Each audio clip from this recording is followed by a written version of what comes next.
Kindred UMC live show features adults discussing adult topics, occasionally with adult language. It may not be suitable for young viewers. Please use discretion before watching. Hello all! Welcome once again to the Kindred UMC live show, coming to you not live, but pre-recorded, although by this time we will have had a live show in my backyard, aka Kindred Studio B. But this is coming to you pre-recorded from Kindred Studio A, aka my front room. And I am Chris Hayden.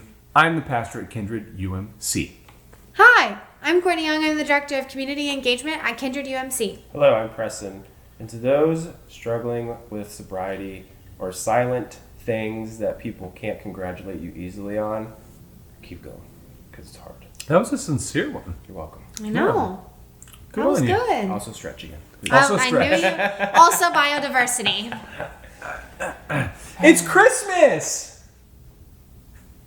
I'm wearing green shoes. I mean, it's not. It's actually Advent. And it's not because it hasn't even been Halloween yet. We're pre-recording. Do you know that made me but feel this happy? Huh? You said it's Christmas. I'm like, oh, Christmas! Yeah, it's very close to the holidays. We are going to embark on our Advent series now. And the Advent series typically in the church takes on two different forms. One is where you talk about like the characters, like Joseph and Mary and angels and the shepherds and that kind of a thing. And then the other one is where you have this, attributes of the kingdom. Mm-hmm. Hope, peace, love, joy, that kind of thing. And so, since we did the characters last year, we're doing the attributes this year, because that's what you do. So we're going to be looking at, and we're going to kick off our Advent series. I hope you appreciate the green and red lights, with hope. What comes to mind when I ask you, what about hope? What's up with hope? Names for blonde girls in 2020. Agreed. What about it? You want to go deep?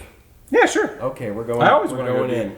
Hope comes out of darkness. I think true hope, just like we Yeah. had recently talked about. I don't know if that is before this. Well, anyway, some time ago we talked about an act of faith being kind of a leap. Mm-hmm. Like the act itself has to feel you're not losing something, but something's at stake, or it's not really of faith. You're not really trusting something to help. Yeah, there's something about it being either a difficult hurdle to clear or something that's costly, something expensive. Yeah, I was going to say the word that comes to my head is redemption. Not touching someone on the shoulder saying, "I'll see you next Sunday." That's right. That's my act of faith. I think she'll have a good week because I reached out to her. Yeah. Hope, I think, in a very twisted way, has, I don't know, it like naturally comes, it bubbles up. So I agree with you. I think hope, the idea of hope, before you can go anywhere, necessarily requires, if you're hoping for something, that means that there's something lacking. Yeah. Mm-hmm. Yeah. Like you can't have everything and hope for something. Because you have everything. You don't need anything. You don't want anything. Like you have everything. So hope, even though it is cast in a positive light, necessarily requires something to be lacking, something to be missing, or horribly, maybe something oppressive to be present. You know, like maybe the thing you're missing is freedom because something is squashing you, you know? So there's a weird thing going on with hope. It's a positive thing, but it's also, it requires some kind of deficit or some kind of negativity or some kind of harm to be present in order for it to exist. You can't have hope. You can't have everything and have hope. Okay. So we're going to be looking at, this is kind of a, hi Jonah. Yes, everyone loves you. Everyone loves Jonah. We're going to be looking at the book of Jeremiah, Old Testament prophet, one of the major prophets, which I think is funny because if you're a minor prophet, like you made the Bible, that's a pretty major prophet, right? You prophesize to minors? like, Your youth pastor? Yeah, you're a minor prophet.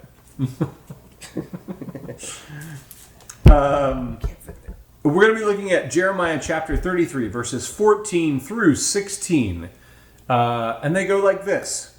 The days are surely coming, says Yahweh, when I will fulfill the promise I made to the house of Israel and the house of Judah. In those days and at that time, I will cause a righteous branch to spring up for David, and he shall execute justice and righteousness in the land. In those days, Judah will be saved, and Jerusalem will live in safety. And this is the name by which it will be called. Yahweh is our righteousness.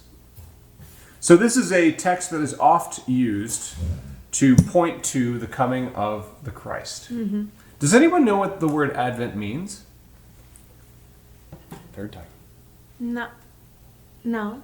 The advent, it means it's coming. Something's coming. Something's on its way. We're like the advent, the arrival of the Christ. So here's some history, and I know I watch her face because she loves history. She loves this stuff. And this is where my hope comes in. Yeah. The hope for it to be done. It's only what teaches us to be better people. So here's some basic history. So it's important to couch all of this in the history of the nation of Israel. Use the couch again. Here's the couch. They start enslaved in Egypt. Mm-hmm. They don't exactly start there, but we'll start there. They're enslaved in Egypt. They get rescued by God, led through the wilderness into the promised land. They become a nation. And they become a powerful nation, like world power nation. Okay?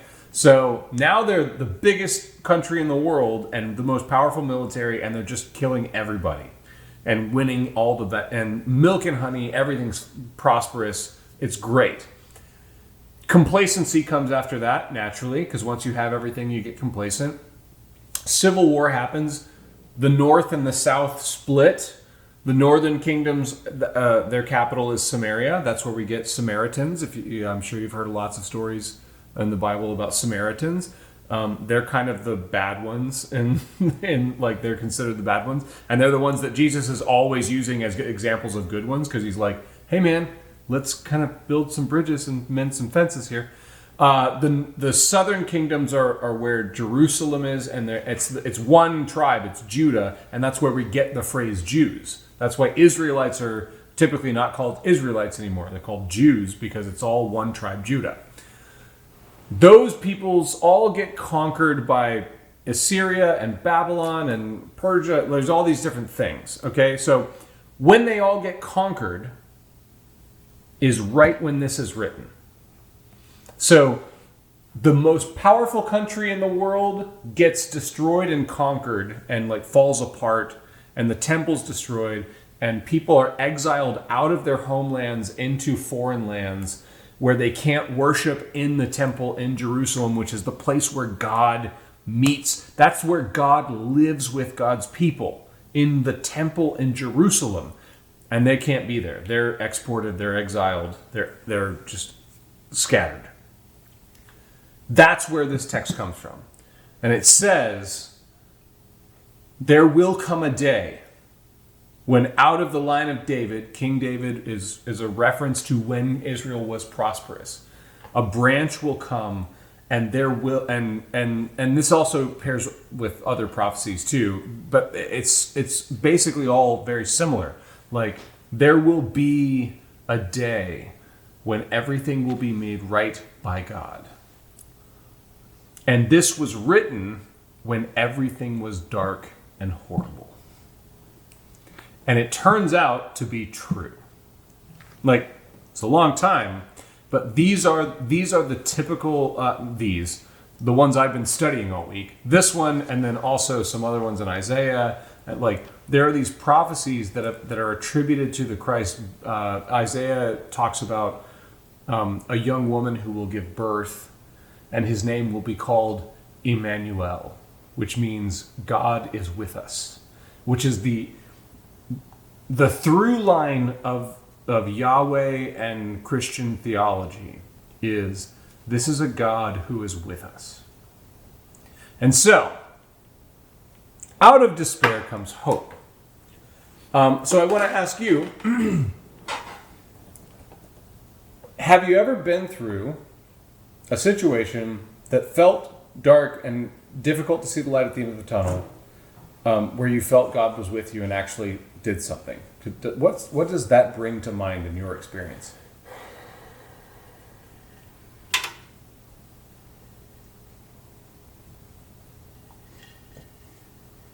I'll go. I've said this story before, so I'll keep it short. In college, I went out for an internship with Florida Department of Law Enforcement. I got the #1 intern position. It was taken away from me via politics. The head guy's daughter ended up getting the role instead of me. When it was confirmed, I had trained someone else in the position I was in. I was all set up and ready to go. I had the suit ready. I had my name tag. I had a seat at the table, and that seat was given to someone else at the last moment. So thrown back into the pit. I think a week later, I had received a text message from an old teacher, a drum teacher, to help. He was asking me if I was coming back to Orlando to do anything. I said, I don't know what. So it ended up being a teaching experience with Dr. Phillips High School, which is very fun, with drumline, so using some of my other talents and work experience with that. I can now apply that somewhere else that I was not focused on anywhere in life because I had just breezed it away as if it was just something that was making me feel good and I thought was like a hobby type of thing, nothing I could really get financial gain from or experiential gain from. And now I teach. Now I have this whole other side of my person that I had no idea about, that I am in love with, and it gives me solace in weird times that I didn't know I need. And you can call it hope, you can call it a hand was held, but that is like my out of Egypt story so far in life. I mean, I have a lot of these, and a lot of them I've shared. This one I haven't, but when I first started in youth ministry with John, back when we were alone. Patron saint of Kindred UMC. Yes, patron saint of Kindred UMC. I was taking over a youth group for previous pastor that was there, and I had never done a youth ministry, like actual job before. It was my first ever job, like in ministry. I'd done a lot of volunteer work, but I had never had like a job title. So I was really nervous. And also, it turned out to be kind of a shit show. Like to the point where I had volunteers that were actively telling me not to listen to the pastor. I had that previous youth pastor was doing a bunch of just illegal stuff with and without students. There was parents that were coming after me because one of my student leaders was dating one of my students, and I had to nip that in the bud. And they weren't coming after you because one of the adults was dating one of the children. They were coming after me because I enforced that was not going to be okay. Hey, one of the adults is not allowed to date one of the children. Right. And they were like, how come you're so strict? And I had no idea what I was doing because, like I said, I had never done this before. I had no idea the mess I was walking into. It was really freaking rough for I would go home like literally crying for the first month every day because it was just bad. And then eventually they all had this like big trip that they went on every year, and I told them that we weren't doing it because it was out of the country and I didn't feel safe with the adult volunteers that I had, and we needed to focus on rebuilding our program. And all those kids walked out, and the youth group went from being like 30 kids that were problematic, and I mean, they're kids, so like they weren't, but you know what I mean. Well, the culture. The culture was problematic. The expectations of the adults around them. Yeah. From 30 kids to 0, and it was just really, really, really stressful. But then I got to figure out that I was passionate about culture setting and like actually taking something from nothing and building it from the ground up. And I'm very entrepreneurial, which is not a skill I would have described myself as previously, but now pretty confident in my career, I would say that I am. And it's because of that situation. And I grew that youth group from 0 kids to, we had like 15 to 20 by the end of my 2 years in youth ministry with a really solid culture. And I would say there's something, I didn't see the other group, but I did see the group after that. And you're working with teenagers. Nobody, it's never going to be perfect and great and right. But there were much healthier signs, in For my sure. opinion, of like, oh, this person's like actually trying to figure some stuff out, and this person's like would be lost without this group. Like this person, like, and there you could kind of point out what's going on versus. Right. Let's just let the adults date the children. Yeah. Like, geez. Well, and that led me to kind of be really confident coming into this role. It led me to find like I said, that I'm very entrepreneurial, that I like doing those things. So now I'm thriving in a salon manager role. Like, it led to, I would say, BFL and starting that from the ground up. So a lot of good things came from that. So, there's two stories I wanted to set the tone for Advent, and because we're talking about remembering and getting into the mindset of this expectation that God's going to come and arrive. Like that's what Advent is. We live in a Christendom, basically, in America, where like most people have at least some experience of Christianity. But let's remember before that. Let's remember what it's like. And there's two stories I like to tell. So one is when my wife and I first started dating. I'm a Lindy Hopper. I like to go out jazz. It's like a jazz dancing. And Lindy Hop has this basic through line in it. All of it sounds kind of like this. Dum, dum, ba-dum, dum, dum, dum, ba-dum. That's the bass line. It's always this bump. And it leads to like this like bum, dum, dum, kind of dancing. Like, so everything's like kind of like uppy, downy, doop, ba-doop, ba-doop, ba-doop, ba-doop. And my wife, my new girlfriend at the time, was a salsa dancer. So everything that I had ever learned was like uppy, downy, like boom, dum, da, dum, kind of goofy, a little goofy. And we went salsa dancing, and like everything in salsa is like side to sidey.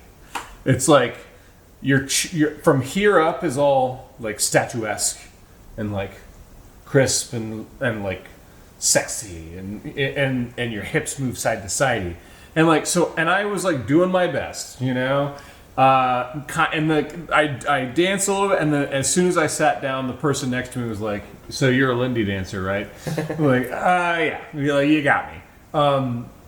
But the reason I was out there kind of making a fool of myself is because when you first start dating someone, you make the thing that's important to them your thing. Mm-hmm. You make their thing your thing. And that's what I was doing. Okay? So hold on to that. The next story I want to tell. It's the beginning of it's a myth, it's a legend, but it's how Kung Fu started. So there was like these monks, these Shaolin monks, and they noticed that their country and their city and their nation was being overtaxed, that it was leading to poverty and famine. And that then led to highway robbery. Like literally the crossroads were the most dangerous places because bandits would camp out to rob any trade routes that were happening. And it's because they couldn't afford to feed themselves. They couldn't feed their families and they couldn't feed themselves, so they were robbing people. So the Shaolin monks studied nature and learned to defend themselves. And then they started to walk the crossroads. And when a bandit would attack them, they would defend themselves and they would wrap that bandit up and they would get them into a position where their ear was right next to their mouth. And then they would simply say into their ear, "What have you become? What are you doing?" And inevitably the bandit would say something along the lines of, I can't afford to feed my family. This is my last resort. This is all I can manage. And then, come on in. Hey, Brandon, come on in. And then the Shaolin monk would take that bandit back to the monastery and they would teach them three things. They would teach them irrigation, crop rotation, and Kung Fu. So that they could feed themselves and their family. Such a sap.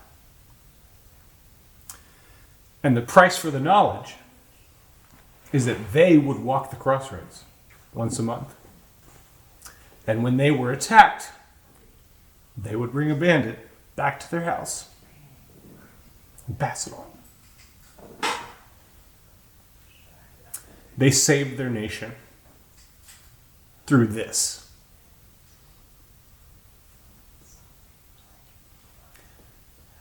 They were monks. They were in a monastery. They knew how to feed themselves. They knew how to protect themselves. And they looked down on their country. And they said, let me make your thing my thing. That's what Advent is. It's God looking down on creation and saying to all of those who have lost hope, to everyone who by their own mistakes and by their own just bullshit, like through all of the stuff that is just kind of flawed and human and all the stuff that we, suffering the repercussions of our own choices and all of that stuff. Advent is a God looking down on creation that has ruined itself, ruined a perfect gift, and saying, let me make your thing my thing. And abandoning all glory, abandoning all prosperity and safety, and leaving heaven, leaving the throne of the heavens, and coming to spend his first night as an infant, a helpless infant in a feeding trough, ultimately doomed to die for everyone. Advent is about a God saying, let me make your thing my thing. And I think that's right about where we're at time. So, may the Lord bless you and keep you. May the Lord make his face to shine upon you and be gracious unto you. May the Lord lift up his countenance upon you and give you peace. Amen.